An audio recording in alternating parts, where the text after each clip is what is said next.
안녕하십니까. 뉴스앤뷰의 전용상 기자입니다. 네, 이준희 기자입니다. 네, 오늘은 랩독, 워치독이 요즘 아주 화제입니다. 네, 지금 아주 뜨거운 감자입니다. 네네. 이재명 대표가 검찰발 피의 사실 공표 등 일방적으로 받아쓰기 하는 언론의 행태에 대해서 검찰의 애완견처럼이라고 비판을 했어요. 근데 이제 이와 관련해서 일부 언론 단체가 강하게 반발하고 있습니다. 오늘은 요 문제를 좀 짚어보겠습니다. 자, 먼저 뉴스앤뷰 유튜브 채널 구독 설정 부탁드립니다. 이재명 대표가 뭐라고 했습니까? 네, 이재명 대표가 지금 세 개의 재판을 동시에 받고 있잖아요. 예. 그리고 최근 이하영 재판에서 판결이 났는데 이 판결을 근거로 검찰이 이재명 대표의 대북 선거 관련해서 또다시 기소를 했잖아요. 그랬죠. 그래서 이 재판이 또 시작되면 네 개의 재판을 지금 받아야 되는 상황인데 바로 지난 6월 14일 지난주 금요일입니다. 이 공직선거법 위반 재판에 출석하면서 기자들, 그러니까 법원 앞이니까 당연히 법조 기자들이 출입을 하잖아요. 이 그렇죠. 법조 기자들이 이재명 대표의 재판 이 과정들을 계속 취재하고 있는데 그 당일 날에도 서울중앙지법 앞에서 이제 기자들이 출입 기자 비롯해서 뭐 유튜브 미디어 유튜브 채널도 그렇고 아주 많은 취재진 미디어 활동가들이 이재명 대표 출석하는 장면들을 취재하겠죠. 현장에 아주 장사진을 쳤습니다. 예. 그래서 보통 보면은 이제 법원 출석하기 전에 당사자들의 입장을 묻잖아요. 그렇죠. 그래서 이 대표가 그날 자신의 그 재판을 임하는 소회를 밝혔어요. 밝히면서 조금 그 언론에 관한 강도 높은 비판을 했는데 이 비판을 하면서 이 검찰의 애완견처럼 주는 정보 이 대목이 나온 거예요. 예. 그래서 이 맥락이 조금 있는데 일단은 정확한 워딩을 위해서 제가 읽어드릴게요. 이 대목입니다. 여러분들은 진실을 보도하기는커녕 마치 검찰의 애완견처럼 주는 정보 받아서 열심히 왜곡 조작하고 있지 않습니까? 이런 여러분들이 왜 보호받아야 합니까? 언론 본연의 역할을 벗어난 잘못된 태도들 때문에 이 나라 민주주의가 훼손되고 진실은 바닷속에 가라앉습니다. 언론 본연의 역할을 제대로 하시기 바랍니다. 그리고 이 사건은 희대의 조작 사건으로 결국은 밝혀질 것입니다. 상식적인 선에서 판단을 해보십시오. 대체 말이 되는 소리겠습니까? 그 앞부분에 이 대표가 한 부분이 있어요. 이 이하영 재판을 강도 높게 비판을 했는데 작년에 이 사건과 관련된 안부수 이하영 사건의 또 핵심 그 관련자 중에 한 명이에요. 안부수 재판에서는 쌍방울 측이 이 주가 조작을 하기 위해서 대북 이렇게 연계해서 주가 부양을 위해서 했다라고 그게 관여됐다라고 이렇게 그 판결이 국정원 파일에 있지 않습니까? 판결이 나왔다고 합니다. 근데 이번 그 최근에 이하영 재판에서는 그 대목은 사라지고 북측에 송금한 800만 달러 중에서 한 300만 달러 그죠? 그 가량 200만 달러고 300만 달러 부분이 이재명 대표의 방북용 비용이었다. 이것을 이하영을 통해서 쌍방울이 대납했다. 이렇게 해가지고 이런 사실이 인정된다고 판결을 해버린 거예요. 그래서 이 부분에 관해서 이재명 대표는 도대체 이게 말이 되는 소리냐. 이거는 사실상 조작된 거나 다름없다. 그리고 작년에는 그 반대의 판결이 나왔는데 왜 언론인 여러분들은 이런 사실에 대해서 주목하고 보도를 하지 않냐. 라면서 자신은 지금 피고인 신분하네요. 그리고 법정에 출석하면서 자신의 입장을 그냥 있는 그대로 밝히면서 언론이 사실 보도에 충실하게 사실 보도를 해줄 것을 아주 절절하게 호소를 한 겁니다. 그리고 이 대표가 먼저 이러한 입장을 밝히겠다고 한 게 아니에요. 그 영상 전체를 봤는데 그날 그 보수 저기 우파 쪽 유튜버들도 많이 왔고 또 이재명 대표를 지지하는 유튜버 또 시민들도 많이 왔어요. 그래서 이게 서로 섞이면서 현장이 엄청 소란스러웠던 거예요. 그러니까 이재명 대표가 이런 소란스러운 상황에서 자신의 입장을 표명하기가 좀 상당히 난처해서 조용히 해달라고 몇 차례 요청을 했는데도 계속 이렇게 소란이 벌어지니까 오늘은 힘들다 하고 그냥 들어가려고 했어요. 근데 이 법원 출입 기자들이 법조 기자들이죠. 알잖아요. 양쪽에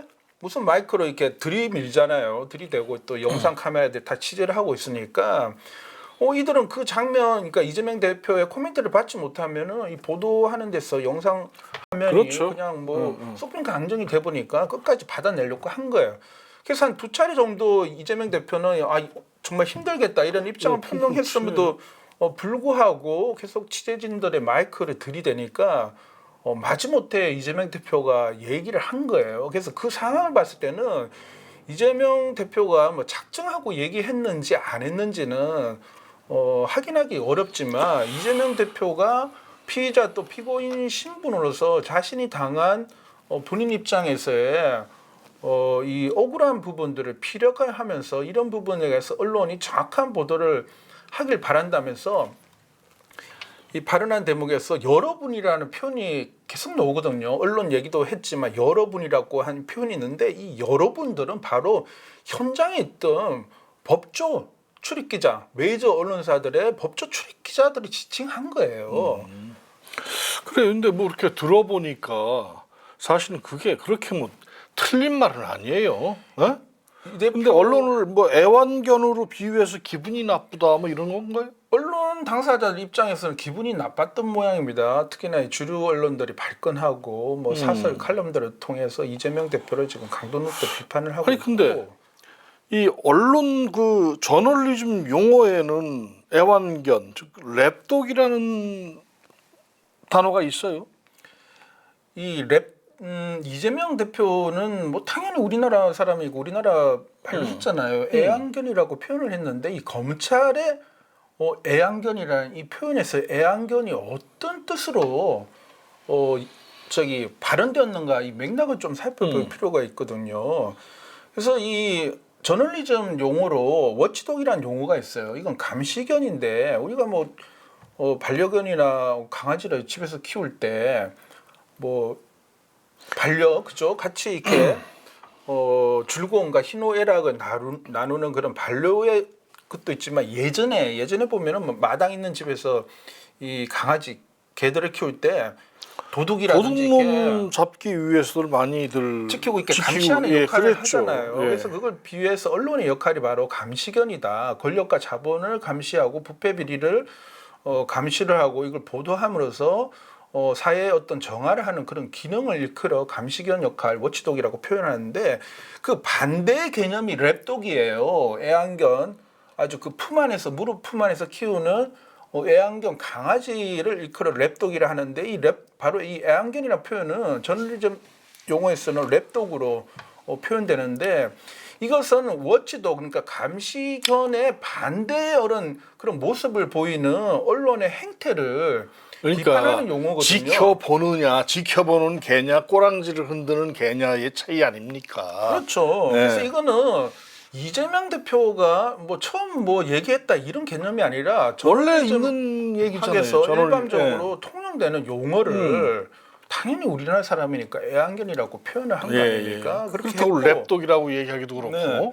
그리고 이 부분은 손석희 전 앵커 있지 않습니까? 네. 이번 또 저널리즘에서 한국에서 가장 신뢰받는 언론인으로 수년간 이렇게 여론조사에서도 거명이 됐고 또 MBC 또 앵커를 하고 여러 가지 역할을 한 분 아니에요. 이 손석희 전 앵커가 8년 전에 JTBC 뉴스룸 그 앵커 브리핑에서 워치독, 랩독, 가드독 그리고라는 제목으로 브리핑을 했어요. 맞아요. 그래서 저널리즘 그 언론학자 사이에서 흔히 통용되는 이렇게 비유가 되는 용어라고 하면서 가장 많이 등장하는 용어가 워치독, 랩독이에요. 그리고 이게 말문을 열면서 이제 덧붙여서 가드독, 슬핑독 이렇게 다양한 그 언론의 행태, 유형을 이렇게 설명하고 자세히 이렇게 그 시청자들한테 알려줬습니다. 그래서 앞서 얘기한 대로 워치독은 감시견, 그리고 정치 권력과 자본 권력을 감시하고 자유주의 뭐 체제, 뭐 민주주의죠, 그죠? 민주주의와 자유를 그 수호하는 이런 역할을 하는 언론을 일컫는 것이고, 랩독은 말 그대로 권력의 애완견 같은 언론을 뜻하며 주인의 무릎 위에 올라앉아 뭐 귀여움을 독차지하고 달콤한 간식을 받아먹는 그 안락함에 취해버린 언론, 이렇게 비판을 했습니다. 그 한국에서 가장 신뢰받는 언론인 중에 한 명 손석희 전 앵커 아닙니까? 그래서 이재명 대표가 얘기한 이 검찰의 애완견처럼 사실 그 얘기는 어떤 부분이냐면 검찰에서 주는 소스를 그 기사를 받아서 이렇게 쓰는 부분과 관련해서 한 얘기일 거예요. 그죠? 검찰과 그 일부 언론 또는 검찰 출입하는 상당수의 기자들이 지금 유착되어 있지 않습니까? 그리고 아니 유착이 됐다라기보다 그런 얘기를 하자는 게 아니라 중요한 건 검찰이 주는 기사거리만 받아서 쓰는 그런 부분을 얘기한 것 같아요. 그 언론의 행태를 질타를 한 그렇죠. 거죠. 왜? 그 피의자든 피고인들의 그 반론 이런 부분들을 보장하지 않고 검찰이 주는 일방적 소스, 피사실을 공표한 내용 소스를 받아서 그렇게 보도를 해서 피의자 또는 피고인들의 인격을 말살하냐, 엄청난 고통을 가하냐, 거기다 항변을 그런 얘기 한 건데, 자 그럼에도 이제 불구하고서 일부 언론 단체가 아주 발끈했어요. 네, 그 기자협회, 언론노조, 방송기자연합회가 17일 성명을 냈습니다. 그래서 이들 단체가 야당 대표와 국회의원이 언론에 대한 과도한 비하 발언으로 언론을 폄훼하고 조롱하며 언론의 자유를 억압하려는 시도의 우려가 커지고 있다면서 사과하라고 이렇게 성명을 냈어요. 그러면서 또 이런 부분 또 달았습니다.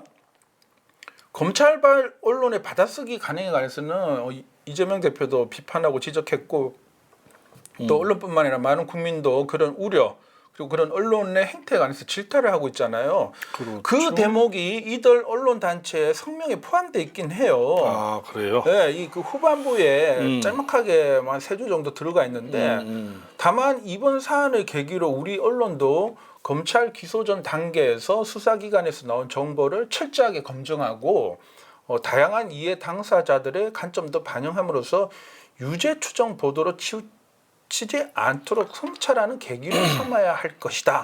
네, 자 지금 요 다만부터 할 것이다라고 하는 부분을 다시 뒤집어 보면 그렇게 해오지 않았다는 얘기 아니겠습니까? 그렇죠. 그렇다라면 이것은 이재명 대표가 검찰의 애완견처럼이라고 표현을 했지만, 사실상 검찰이 피사실을 일방적으로 흘리고 언론이 받아쓰고 특종이다고 하면서 유착되고, 사실상 검찰 권력과 유착해서 언론의 행태, 그러니까 언론의 저널리즘의 원칙을 저버리는 행위에 관해서 질타한 거는 그 정당성, 타당성이 분명히 있는 거예요. 사실은 그 법조 기자와 이 검찰 간의 어떤 그런 관계는 지난번에 우리 그저 김만배 기자나 어떤 이런 부분에서 대표적이죠. 많이 드러났죠.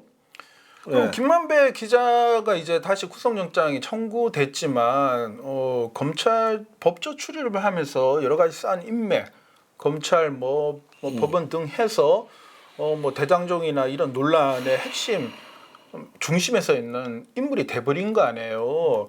근데 그게 사실은 꼭 김만배 기자 아니죠. 혼자만이 과연 네, 그렇게 김만배와 했느냐. 같이 그 출입하는 검찰 출입 기자 중에 상당수가 그 메이저 언론사의 출입 법조 이 기자들이 김만배 씨와 이제 부적절한 동거래 이런 것들이 드러나서 글쎄 그랬죠. 검찰이 뭐 수사를 했잖아요. 예. 강도 높은 수사를 하고 한겨레 뭐 중앙일보 그죠 맞죠 등등 해서 뭐 내부 위원회까지 꾸려가지고 진상 조사를 하고 사과문도 내고. 근데 그게 뭐 사과문만 했잖아요. 내고 뭐 어쩌고 한 거로 끝나지 않았습니까? 네, 그렇게 끝나버렸어요. 근본적으로 이 검찰 출입하는 법조 기자들의 행태에 대해서 바뀐 게 하나도 없어요. 전체를 이거 뭐 물갈이를 해야 되는 겁니까? 뭡니까? 그런 상황이에요. 그래서 이 세 단체가 우려하는 지점은 그 맥락은 이해해요. 그렇죠. 그리고 정치권이 언론의 독립과 자유를 부정하거나 훼손하는 일이 있다라면 언론은 그러면 안 당연히 되죠. 예, 당연히 목소리를 예, 내야 높여야죠. 되는 것인데 예, 예. 문제는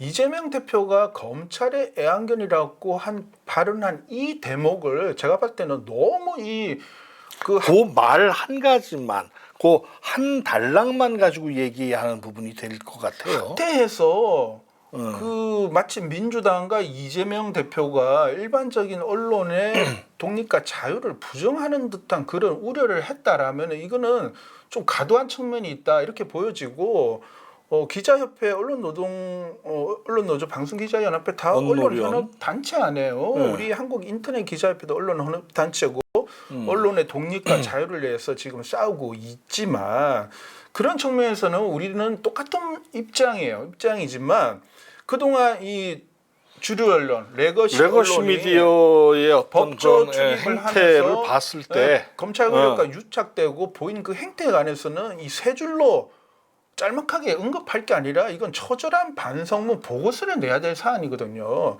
그 점이 이들 세 단체 입장문에서는 너무나 미약하게 성찰과 반성이라고 하는 부분이 들어갔어야 되는데 반성이 그렇죠. 반성의 맥락이 네, 없어요. 없어요. 성찰하는 계기. 그 부분이 너무나 빈약하게 다뤄졌다라는 거는 대단히 안타까운 그리고 이제 거죠. 유죄 추정 보도 부분만을 또 얘기를 했단 말이에요. 맞습니다. 그러니까 전반적인 부분에 대해서는 이게 참 그래 나는 된장이고 싶다. 얼마 전에 그 검사가 민원실에다가 내질른 그것이 아니고 싶다. 이런 얘기를 하자는 거잖아요. 된장이 뭐예요? 된장은 우리 몸에 좋아요. 근데 그거와 비슷한 거를 모 검사가 비슷하게 생긴 거를 울산에서 검사 강도들이 그 술 마시고서 그 버리는 행태를 말하는 거죠. 네, 그렇죠. 민원실에다가 냅다 갈겨놓은 게 있어요. 그게 아니다라고 얘기하고 싶은 거야. 예, 좋습니다. 근데 하여튼 이거와 관련해서 또 정치권도 또 이제 정치권은 원래 그렇게 공방을 이어가는 곳이니까 공방을 이어간다고 합시다. 전 민주당은 일부 법조 기자들의 받아쓰기 하는 행태에 대해서 언론학의 공식적 용어를 인용해서 이재명 대표가 항변 한 거다. 것이다 이렇게 설명을 하고 있습니다. 그리고 박범계 의원이 있잖아요. 전 네. 법무부 장관 출신이잖아요. 그렇죠. 이제 한 방송 종편 방송 출연해서 본인이 이제 이하영 안부수 판결문을 직접 분석해 보니까 이재명과 그 쌍방울 또는 이하영 간의 그 공범관계는 성립이 안 된다. 이렇게 분석 판단하면서 이 판결문에 이재명 대표의 기능적 행위 집에 관한 기술이 없다. 그리고 김성태 등과 2번 통화했다는 게 판결문의 전부다. 이렇게 얘기를 하는데 이번 그 이하영 판결에서 국정원이 그 쌍방울의 이 주가 부양을 통한 이런 부분에 관해서 우려하는 것에 관해서 아주 정밀하게 조사를 해서 정보보호하고 해놓은 그런 국정원 내용이 자체에 있죠. 그 보고서 작성한 게 있거든요. 네. 그리고 이 국정원의 보고서라는 거는 이제 제가 대북 관련 전문가들을 제가 최근에 좀 취재를 하고 있어요. 예. 얘기를 들어보면은 국정원 보고서는요, 예를 들어 A팀 있잖아요. 대북 사업을 직접 하는 뭐 블랙 요원 이런 표현을 쓰던데 이 팀이 보고서를 올렸어요. 그러면 국정원이 그냥 위로 올라가 가지고 뭐 또 이렇게 실국 올라가서 뭐 대북 담당하는 차장 보고를 하고 또 원장한테 보고가 올라가요. 그러면은 이 보고서가 크로스 체크 다 하잖아요. 그렇죠. 아무런 검증 없이 그냥 그냥 보고만 보고서를 하는데 그냥 올라가는 게 아닙니다. 그러니까. 이 보고서를 또 정밀 검증하는 또 팀이 있어요. 그러니까요. 이 팀들이 보고서의 객관적 사실이나 여러 가지 정황 등등을 확인을 해서 이 보고서가 타당한 것인지 문제가 없는 것인지를 판단한 다음에 최종적으로 이 보고서가 확정이 되고 상부에 보고돼 가지고 또 이렇게 되는 부분이거든요. 그런 걸 봤을 때는 국정원 보고서는 단순히 뭐 그 담당자가 보고해가지고 올렸다 이 문건 차원에 끝난 게 아니라 국정원의 공식적인 대북 관련 여러 가지 단체나 대북 관련 뭐 경제 협력이든 여러 가지 사업하고 또 정치인들 또 방북도 있고 여러 가지 행사가 있었잖아요. 지난 정부에서는 문재인 정부에서는 그런 것들을 종합적으로 분석 판단해 가지고 이 보고서에 진위 여부를 확인하고 확정한 보고서거든요. 그렇죠. 그러니까 이 대한민국 정부 국가가 생산한 보고서예요. 그러니까 아니, 자, 한국의 국정원이 다 조사하고 검증한 보고서란 말이에요. 그렇죠. 그렇게 국정원이 최고의 정보기관, 대한민국 최고의 정보기관이. 허술한 조직이 아닌 거죠. 그렇죠. 근데 이 보고서에 관해서는 신뢰하기 어렵다는 등 뭐 그렇게 해서 아니, 법원 판결에 넣지 않았다는 거예요. 그래서 이런 부분이 이런 부분이 이재명 대표의 입장을 봤을 때는 이 대북송금 이하영 판결 관련해가 본인이 이제 기소된 입장 아니에요. 그렇다면은 본인이 생각하는 나 열받아서 뭐 네. 욕을 못 하겠어? 그런 얘기를 충분히 그 법조 기자들한테 피력할 수 있는 아니, 거예요. 꼭 그 내가 이재명 대표의 편에 쓰자는 얘기가 아니에요. 그렇죠. 우리는 이건 뭐 언론 단체 현업 활동을 하는데 이재명 대표의 편에 서자 뭐 정치적 이런 거 전혀 그런 거 필요 없고. 그런 거 없습니다. 다만 강조하고 싶은 거는 이재명 대표는 기소당한 피고인 신분, 이제 꼭 피고인 신분이 됐잖아요. 이 재판과 관련해서 이 헌법에도 보장되어 있지만 최종 대법원 확정 전까지는 무죄 추정의 원칙이라는 게 적용되는 거 아니에요. 근데 검찰발 받아쓰기를 하는 법조 기자들의 행태를 봐서는 도저히 믿을 수가 없는 부분이 있다라고 항변한 거예요. 그러면 그 대목에 관해서 먼저 이 당사자의 입장과 그런 상황을 정밀하게 들여다보고 이 당사자의 항변이 타당한지에 관해서 아니, 근데 이런 게 해야 되는 있어요. 부분이 아니, 있는 거죠. 사실 이런 게 있어요. 어디서 누군가에게 공격을 받았을 때 사실 찔리는 부분이 있으면 또 그렇게 하기도 해요. 그런 것도 있습니다. 자, 그런 부분이 있지만 우리가 앞서 이 국정원 보고서 그리고 이하영 판결에서 문제되는 대목에 관해서는 지금 시민언론 누탐사 뭐 뉴스타파 등에서 핵심적인 새로운 탐사 보도를 통해 가지고 새로운 팩트가 나오고 있어요. 네. 그 이런 부분에 관해서 레거시 언론이 한번 들여다보고 팩트 체크하고 그래서 보도하고 체크해가 한 적이 있어요? 없잖아요. 네, 이제 왜 우리가 그랬습니까? 제가 하나 얘기를 할게요. 지금 대한민국 레거시 미디어는 대부분 다 그러니까 최대 주주들이 뭐 건설 회사, 네? 이렇지 않습니까? 그러다 보니까 사실은 참 숨을 제대로 쉴 수 없는 그런 느낌이 없지 않아 있을 거예요. 심하게 말하면요, 대한민국에 지금 저널리즘을 하는 언론이 있는지 물어야 돼요. 저는 없다고 봅니다. 네. 지금 저널리즘하고 언론의 정도를 건넌 언론이 대한민국에 어디 있어요? 그렇게 존재하지 말씀하시면 않습니다. 저도 이 고개를 못 듭니다. 그렇기 때문에 우리가 언론 스스로 이 반성과 자성 성찰을 통해서 정말 저널리즘의 원칙을 복원하고 사실과 진실을 대하는 언론, 기자의 자세를 확립하기 위해서 우리가 지금 이거 하고 있는 거 아닙니까? 예. 근데 그래서 이제 앞서 이제 민주당 입장을 조금 얘기를 했지만 예. 반면에 성일종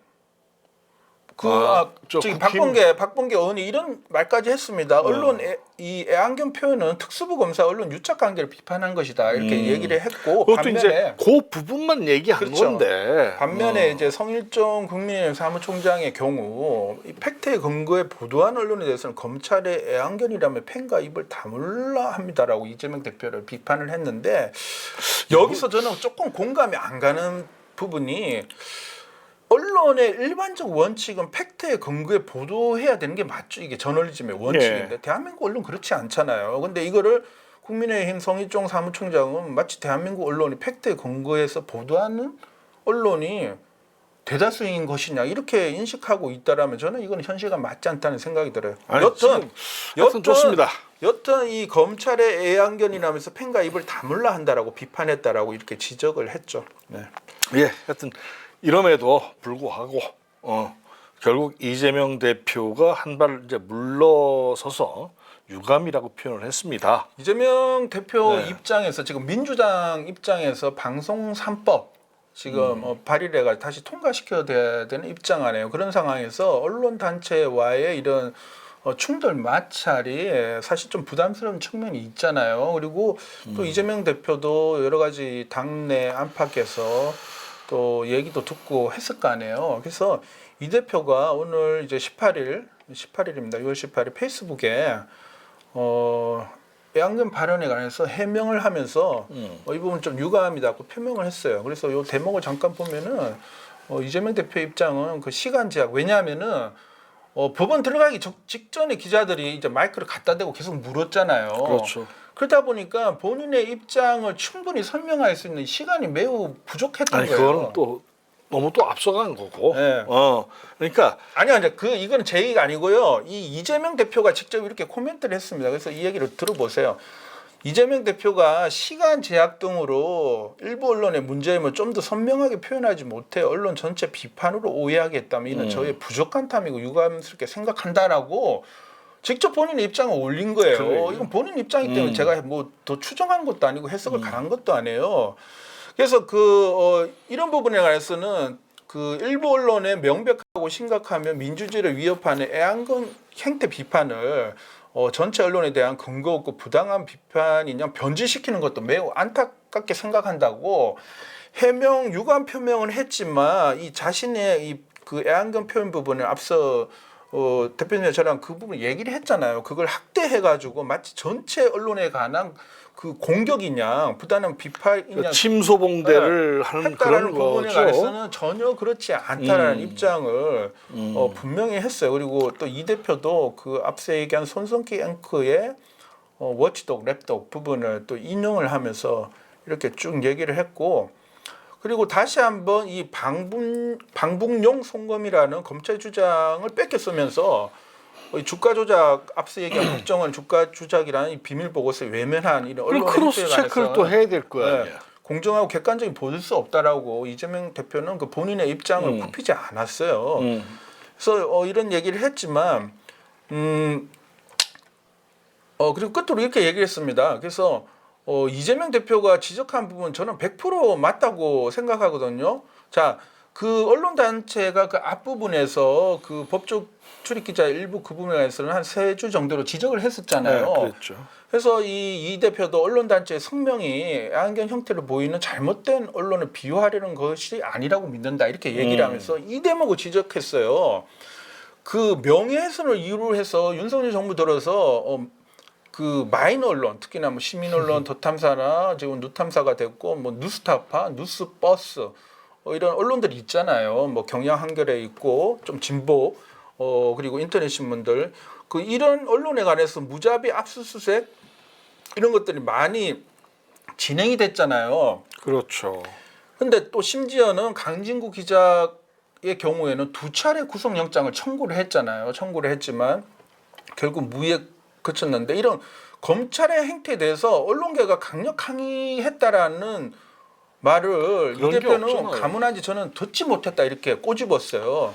그리고 이게 피해자가 마이너 언론이라 외면하는 것은 아닐 것으로 뭔가 사정이 있을 거로 믿겠다 이렇게 얘기를 하면서 어쨌든 언론에 대한 그 국민의 신뢰가 낮아지는 이유가 무엇인지 해서 함께 성찰하고 돌아보자. 그리고 민주당은 그 제4부로서 언론이 국민을 위한 권력 감시견 역할을 제대로 할 수 있도록 언론의 자유를 또 보장하기 앞으로 최선을 다하겠다.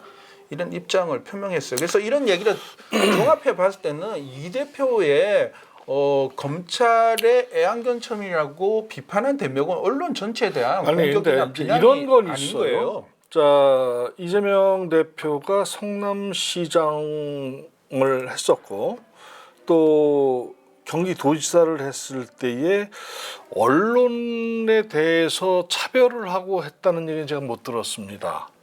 하여튼 그렇습니다. 근데 이제 왜 언론 자신에 대한 비판을 이렇게 받아들이지 않고 그렇게 하고 있단 말이에요. 그럼 언론은 무슨 성역이에요, 완전히? 언론 성역 맞아요. 언론 종사자들은 언론 자신과 그리고 기자 자신에 대한 비판을 받아들이지 못해요. 저도 왜 그런지 그게 의문이고 그렇게 돼서는 안 된다고 생각을 하지만 최근에 그런 일이 있었잖아요. 이 언론의 왜곡 보도, 허위 조작 보도에 관해서 이런 행태를 질타하는 이 뭐랄까요 그 만평 캐리커처를 그린 그 작가가 있어요. 작가가 네. 있는데 이런 그림에 관해서 그 기자들 해당 언론사의 기자들은 명예훼손이라고 해가지고 이 그 당사자들을 뭐 고발해가지고 재판이 진행되고 있는 걸로 알고 있는데 그렇군요. 자 그런 그 작가 예술인들이 언론 작가 예술인들은 사실 언론과 뭐 이런 그 왜냐하면 활동을 하게 되면 또 언론에 보도되고 또 행사도 알려주고 그런 측면도 있긴 한데 직접적으로 언론과 맞닥뜨리거나 이렇게 불편한 관계에 서거나 그런 이 직종의 분들은 아닌데 왜 그런 그렇죠. 비판을 했겠어요? 언론이 우리 사회에서 되게 대단히 중요한 역할을 감시견 역할을 해야 됨에도 불구하고 그렇지 않은 행태에 관해서 꼬집고자 한 거잖아요. 근데 그것을 이제 기자 개인의 어떤 기자 개인을 공격한 것으로 받아들이고 이제 명예훼손 소송을 걸었는데 제가 왜 이 얘기를 하냐면은 언론은 권력에 대해서도 비판하고 또 이 특수한 모든 영역에 들어가서 취재를 해가지고 또 알려내잖아요. 비판도 하고 알려내는데 그렇다라면은 권력기관이든 또는 타인 기관에 대한 비판을 하는 것에 관해서 언론 자신도 잘못된 보도에 관해서는 비판받을 수 있고 또 이런 잘못된 보도로 인한 그 피해자들이 발생할 경우에는 그 기자 당사자이든 언론사가 책임져야 된다는 의식이 강하게 확고하게 이렇게 정착이 되어 있어야 되는데 그렇지 않은 거예요. 그래요. 네. 결국 이제 언론 개혁이 사실은 절실한 시점에 와 있는 부분도 없지 않아 있어요. 네. 자, 그럼 이런 언론의 행태를 어떻게 해야 되겠습니까? 언론에 저는 일단 언론인들에게 저도 그렇지만 스스로 당부하고 싶은 이런 말이 있습니다. 언론은 성역이 절대 아닙니다. 언론도 당연히 비판의 그 잣대 위에 올라서야 되는 거고 언론의 그 주권자는 누구입니까? 시민 아닙니까? 시민, 시청자, 독자예요. 국민이에요. 그럼 우리 국민, 우리 시민들이, 시청자들이, 독자들이 잘못된 언론의 행태에 관해서는 당연히 비판하고 개선을 촉구할 수 있는 거예요. 그런 부분에서는 언론과 기자들도 동등하게 마음을 열고 받아들일 자세가 되어 있어야 되는 거거든요. 근데 이것을 언론의 독립과 자유에 대한 비판 또는 훼손으로 생각하면 안 돼요. 그것은 언론의 독립과 자유는 보호돼야 될 원칙과 가치임에 틀림없지만 그렇다고 해서 언론과 기자가 생산해낸 잘못된 보도에 관해서 그걸 방치하고 묵과해서 된다는 건 분명히 아니거든요. 저는 이것을 구분해야 된다고 생각하고 그리고 지금 이 언론의 행태 어떻게 개혁해 나갈 것인가가 중요하잖아요. 지금 기울어진 운동장 안에서는 공정한 게임 경기가 힘들어요. 이렇게 기울어졌고 폭포수처럼 왜곡 보도, 허위 보도가 쏟아지는데 어떻게 이게 이 속에서 국민의 알 권리와 인권과 인격이 지켜지겠습니까? 이거를 균등한 진보든 보수든 간에 이 매체 환경이 공정하게 균형감을 잡을 때 언론의 여러 가지 보도나 국민을 알 권리한 이런 부분도 더 확장되고 신장될 수 있잖아요. 그래서 최근에 언론 그 방송3법 다시 발의돼 가지고 하는데 지금 방통위 문제도 있고 방통심의위원회에 또 심의의 문제점 여러 가지 사안들이 있잖아요. 그리고 그게 덧붙여 가지고 지금 언론 피해자 구제에 관해서 징벌적 손해배상 그리고 정정 반론 보도 청구 기한을 확대하는 그런 내용의 언론중재법 개정안이 발의가 되었거든요. 예. 근데 이 언론중재법 개정안에 관해서 3년 전에 주류 언론 단체와 레거시 언론이 공격했던 그런 패턴이 그대로 지금 다시 재현되고 있어요. 뭉뚱그려 가지고 언론중재법을 개정을 반대할 게 절대 아닙니다. 이건 분명히 잘못된 행태예요. 언론 피해자가 구제받으려면은 이 구제를 받을 수 있는 기간이 충분히 보장이 돼야 되거든요. 근데 6개월이에요. 정정 반론 보도 기간이 6개월이면은 허위 뭐 왜곡 보도로 인해 가지고 막 한참 두드리 맞다가 이제 조금 이제 정신을 차려 가지고 대응해야겠다고 보면은 6개월 넘어가 버려요. 거의 한 1년 정도 돼 버려요. 그럼 그 시점에서는 언론 중재를 통한 정정 반론 보도가 불가해요. 그러면 결국 법원 가야 되잖아요. 그 전에 말이에요. 그 언론에서 좀 그 제대로 다루지를 못해서 망한 업체들이 꽤 돼요. 그렇죠. 그 전에 탤런트 김영애 씨인가요? 김애 뭐 있었잖아요. 그 무슨 황토 가지고 했었던 황토로 뭘 해가지고 했었던 그런 그 뭐 그분도 암에 걸려서 이제 돌아가셨는데 그런 논란이 있긴 하죠. 그리고 하여튼 거기뿐만이 그런 아니라 부분입니다. 기업이든 개인이든 단체든 간에 언론의 왜곡 조작 보도해 가지고 피해를 입었는데 사후 구제 제도가 대단히 미약해요. 그리고 또 이 법원의 민사소송 판결에 따른 그 배상액이 되게 현실적이지 못해요. 이번 손해는 막대한데 배상금은 뭐 이렇게 콩알맞이 이렇게 돼버리니까 현실적이지 않다라는 그런 비판이 오랜 기간 동안 언론계뿐만이 아니라 피해자들 또 국민들속에서 제기돼 왔거든요. 그래서 이번에 지난 20일 때에는 그 징벌적 손해배상 이 부분이 5배였어요. 근데 이번에 2배를 줄였어요. 그래서 3배까지 법원이 이걸 정하도록 했고 정정 보도 반론 보도 청구 기한을 지금 6개월인데 너무 적기 때문에 2년으로 늘리는 법을 지금 했거든요. 그래서 제가 제안드립니다. 언론 단체 여러분, 그리고 레거시 언론 일방적으로 이게 언론의 독립과 자유를 훼손한다, 권력 감시 기능을 떨어뜨린다라고 그렇게 얘기할 부분이 아닙니다. 근거가 없어요. 지금 중재법이 개정되지도 않는데 왜 그럼 윤석열 정부 들어가지고 진보 매체 또는 많은 언론사에 관한 이 압수수색이나 구속영장 청구 이건 무엇으로 설명할 겁니까? 별개예요. 언론중재법을 개정한다고 해서 언론에 관한 감시 기능이 떨어질 리가 없습니다. 예? 조금 더 명확한 기사가 언론의 책임을 갖고 더 정밀하게 나오겠죠. 취재하고 책임을 갖고 보도하라고 지금 하는 거 아니에요. 그리고 언론 피해자를 구제하는 실효성 있는 조치를 법 개정을 통해서 하라는 거예요. 그래요. 그리고 또 이런 게 있습니다. 한국 언론 시장에 이 아주 자체가 기울어져 있어요. 그러니까 이게 심하게 왜곡되어 있죠. 그렇죠. 그리고 지금 시대가 디지털 시대다 보니까 포털을 통해서 사실 대부분 다 뉴스를 공급하고 있습니다. 지금 여론의 다양성이 쉽게 말하면 확보가 안 돼 있는 상황이잖아요. 지금 지상파 시대는 저물었어요. 자, 근데 종편 있잖아요. 보수 종편이 지금 우위를 점하고 있는 그런 매체 환경이고 포털 뉴스의 독과점 아주 극심합니다.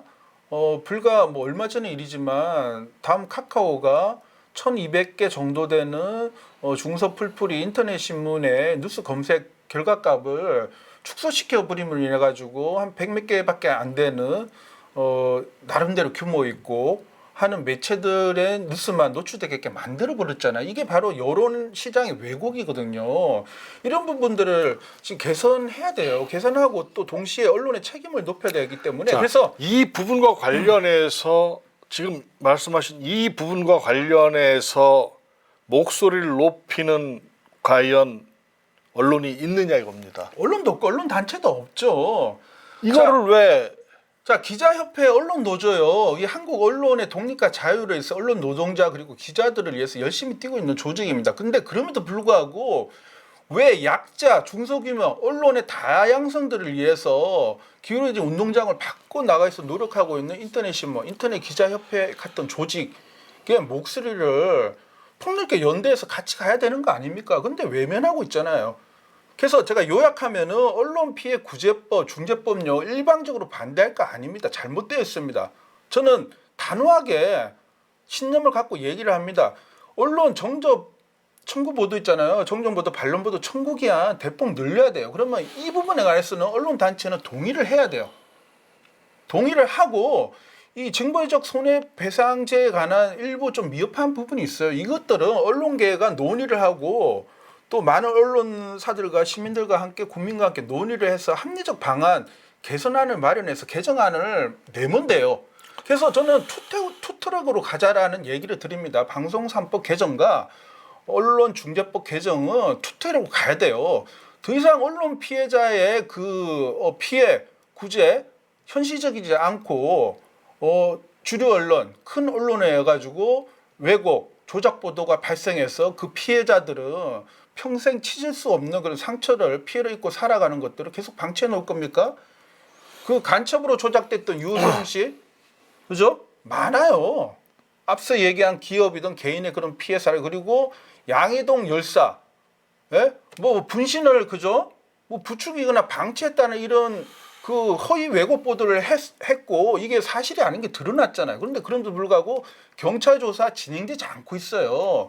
그 양이동 열사의 동생분이 나와가지고 절절하게 호소하고 있는 다큐도 있어요. 왜 이런 거 안 봅니까? 보고 고쳐야죠. 그래요. 자, 오늘은 결국 개의 이야기입니다. 워치독이냐, 랩독이냐, 가드독이냐, 슬리핑독이냐.